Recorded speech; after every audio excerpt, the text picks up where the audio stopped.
आचार्य गुरुवर श्री कुंड कुंड भगवान की, आचार्य गुरुवर श्री ज्ञान सागर मुनि महाराज की, बोलिए आचार्य भगवंत गुरुदेव श्री 108 विद्यासागर जी महामुनि राज की, समस्त मुनि संघ की।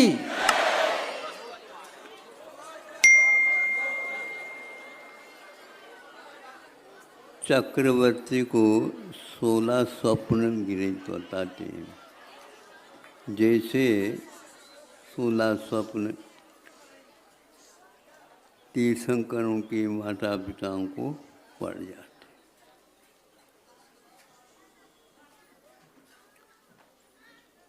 तो एक बैल का जोड़ा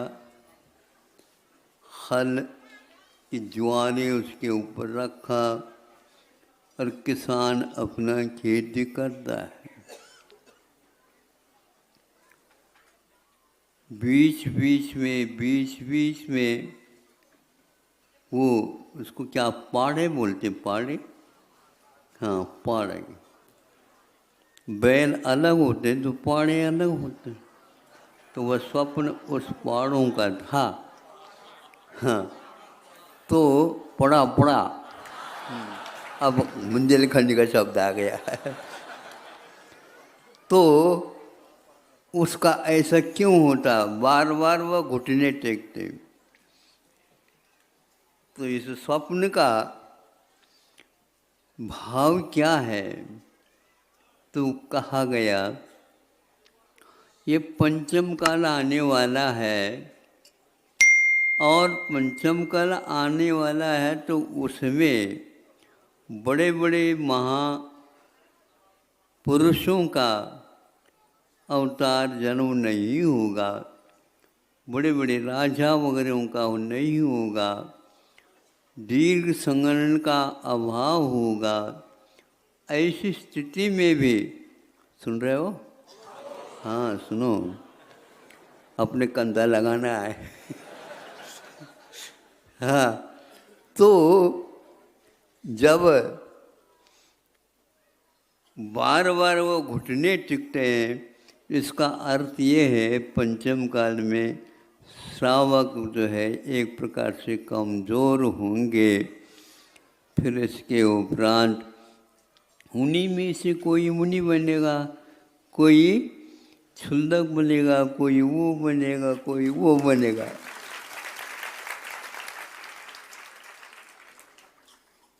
तो बैलों को जोड़ना तो है ही, लेकिन इतनी ताकतवर नहीं। लेकिन फिर भी वो अपनी पूरी शक्ति लगा करके उसको खींचते हैं। उसकी महिमा आचार्य ने गाई है। यह उसी प्रकार का दृश्य है जो पंचम काल के श्रावक भी अपने अपने शक्ति के अनुसार वही जो रथ है भगवान का, तीर्थ का, उसको खींच रहे हैं।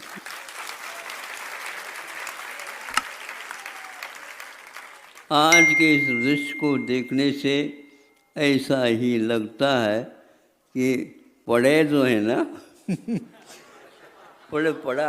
पड़ा तो ये शक्ति नहीं होते हुए भी खींच रहे हैं। और दूसरी बात यह है, वृद्धावस्था में खींच रहे हैं तो वह श्रावक के पद को ही उत्कृष्ट रूप से निर्वाह करने की अपेक्षा से उनके स्थान में भी रहते थे। ऐसी बात नहीं यहीं पर बुद्ध वृद्ध है और वहाँ पर वृद्ध है, नहीं, ऐसा नहीं, वहाँ पर भी वृद्ध होते थे। तो ऐसी स्थिति में उन्होंने इसकी महिमा गाई है। आज विवाह हो करके भी हाथी के द्वारा जोतने योग्य वह रथ है, और छोटे छोटे कद के भी बार बार टिकते हुए भी उसको खींच रहे हैं। यह पंचम काल की महिमा है।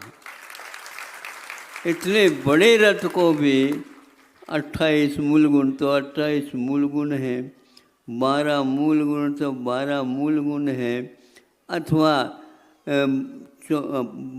11 तो प्रतिमा है तो 11 ही प्रतिमा है, उनके लक्षण में कोई अंतर नहीं आया, कोई खिसका पिसकी नहीं है।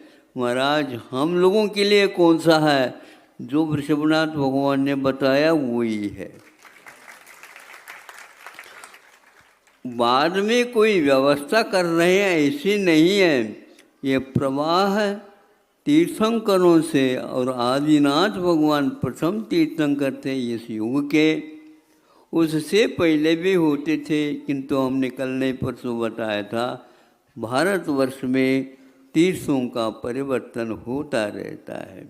ऐरावत में भी इसी प्रकार बाकी जितने भी कर्म भूमियाँ हैं उनमें इस प्रकार का परिवर्तन नहीं होता।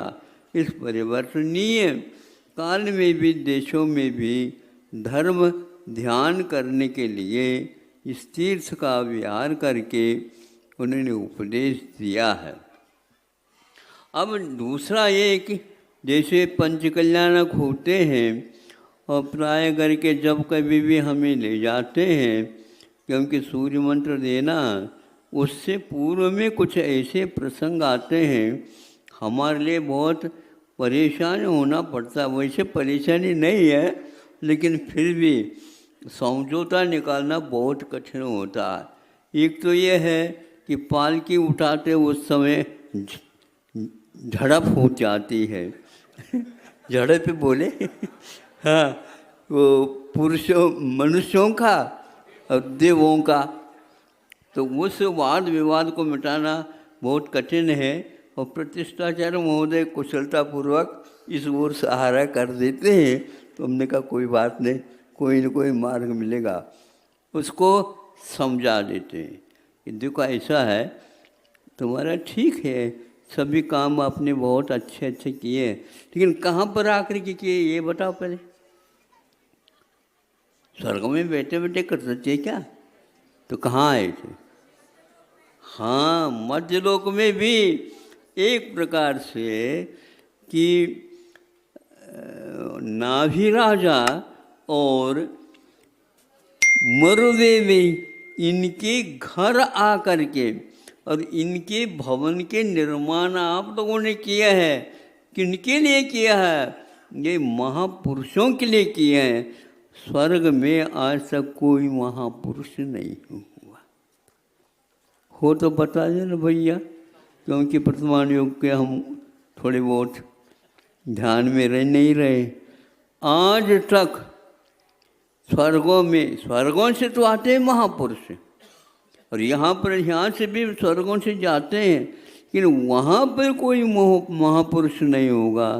तीर्थंकर का जन्म वहाँ पर नहीं होगा, और उनके माता पिता का महोत्सव जो कुछ भी होंगे, जो कुछ भी होगा, खर्चा यही का होगा। हाँ, खर्चा यही का होगा, वो काम में नहीं आएगा।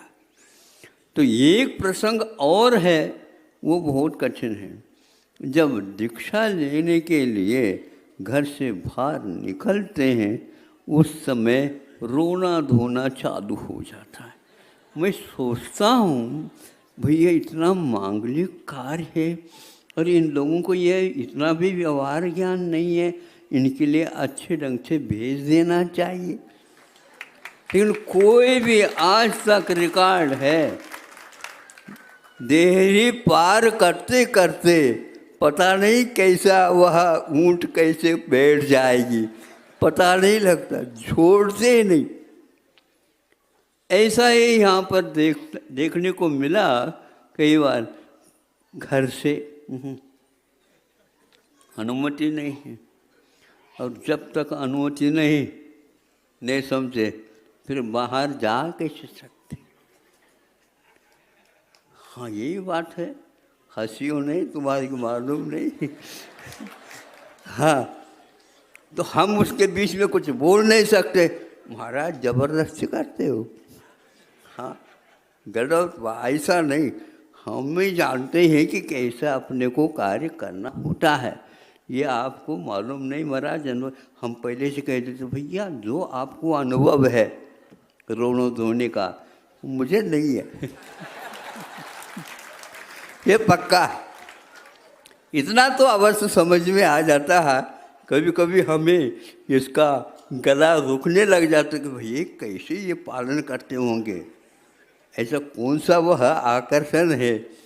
तो इस प्रकार कई यहाँ पर भी अनुमति धीरे धीरे मिलते मिलते मिलते मिलते एक व्यक्ति कहता है, अरे काय को तुम जोड़े थे, अकेले हो गए हैं? तो नहीं महाराज मानते ही नहीं घर वाले हैं। कैसे नहीं मानते? अरे माता पिता बने थे। अरे माता पिता बनने की बताने की क्या आवश्यकता है, माँ का कर्तव्य है कि वह पहले हो जाए आगे। महाराज पंचम काल है, हम उनके लिए कोई ऑर्डर आदेश नहीं दे सकते। तो फिर थोड़े बहुत कुछ न कुछ तो पुरुषार्थ करो।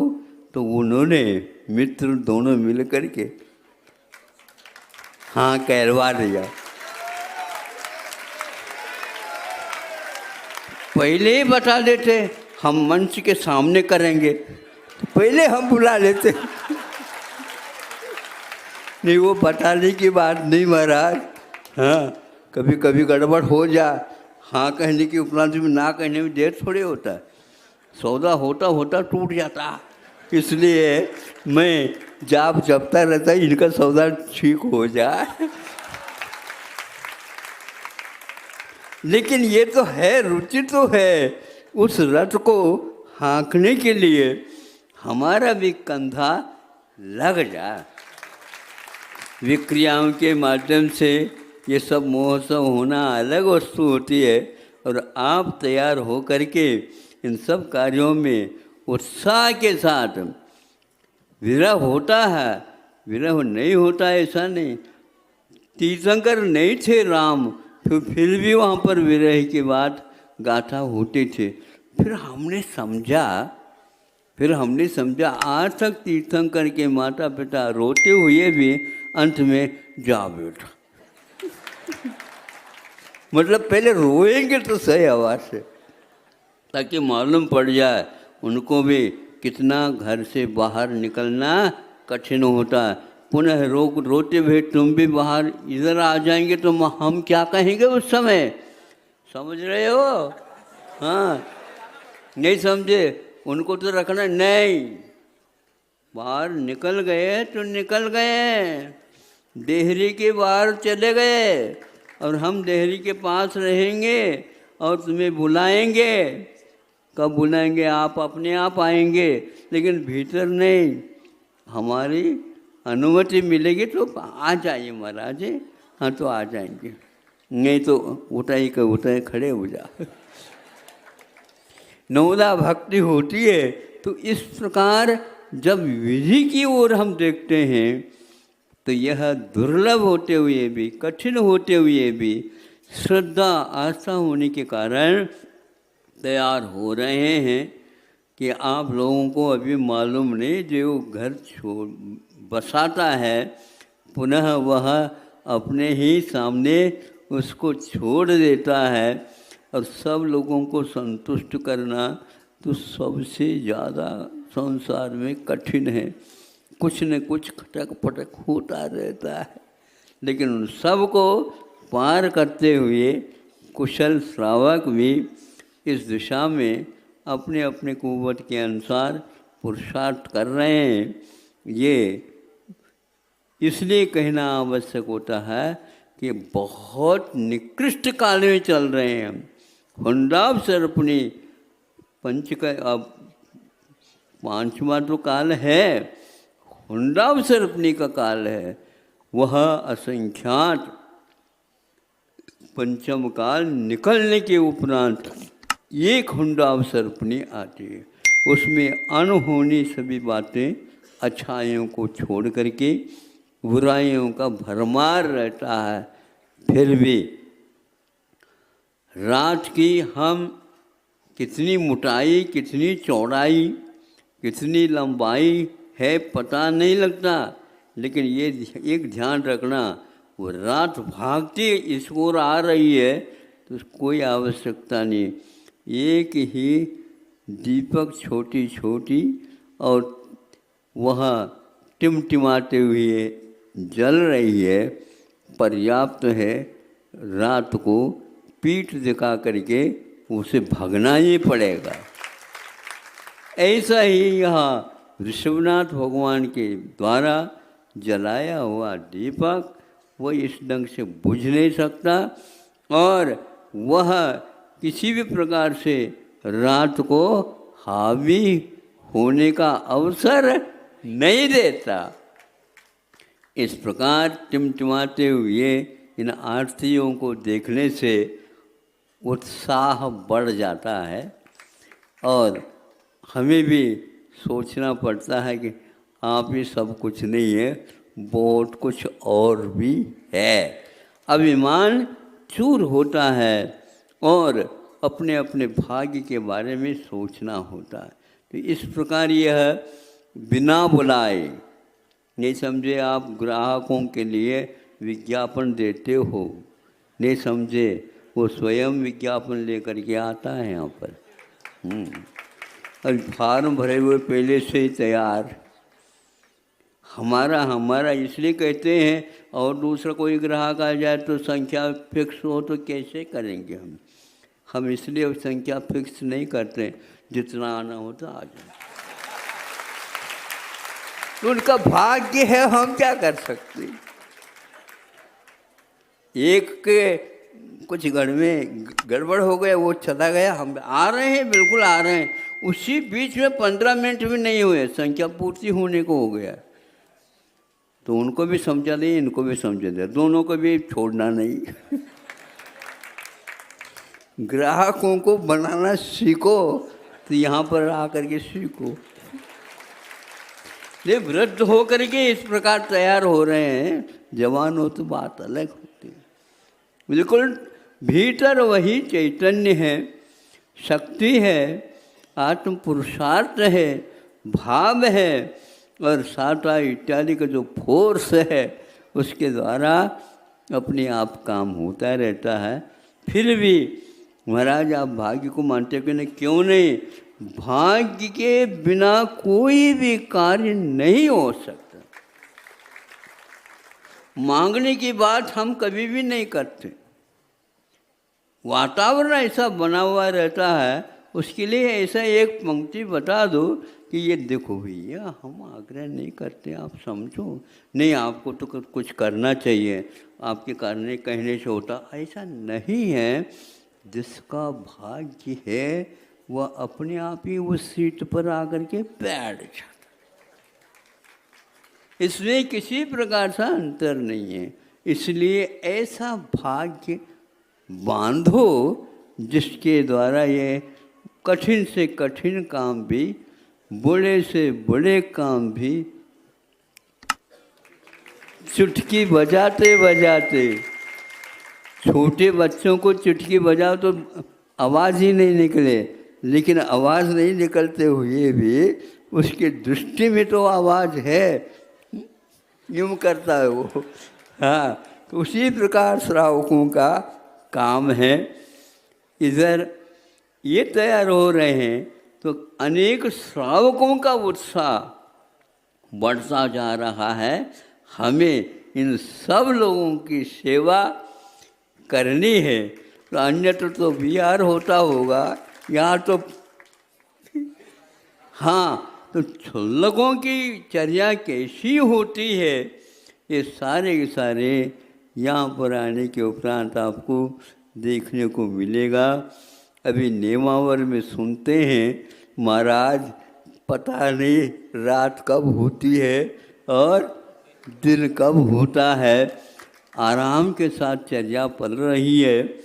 और भी यदि 20-25 हो जाए तो भी यहाँ पर गुंजाइश है, आप भेज सकते हैं, लेकिन हम भेजेंगे नहीं, जहाँ के हैं वहीं के वह अच्छे ढंग से तैयार करें और इधर उधर की बातें नहीं, किंतु क्षणिक नहीं समझो इसको।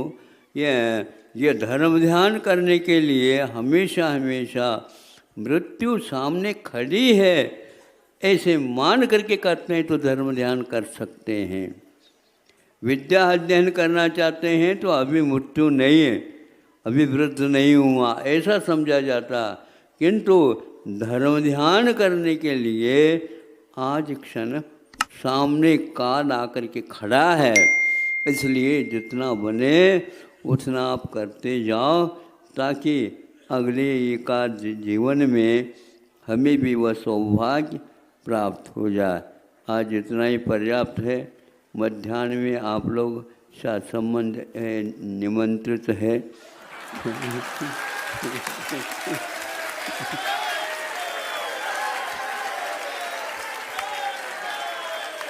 हम वैसे निमंत्रण नहीं मानते हैं, लेकिन हमें भी निमंत्रण कुमकुम पत्र मिलते रहते हैं। तो हमें बुला गए तो हम भी आएंगे, क्यों नहीं आए बताओ, आना ही चाहिए।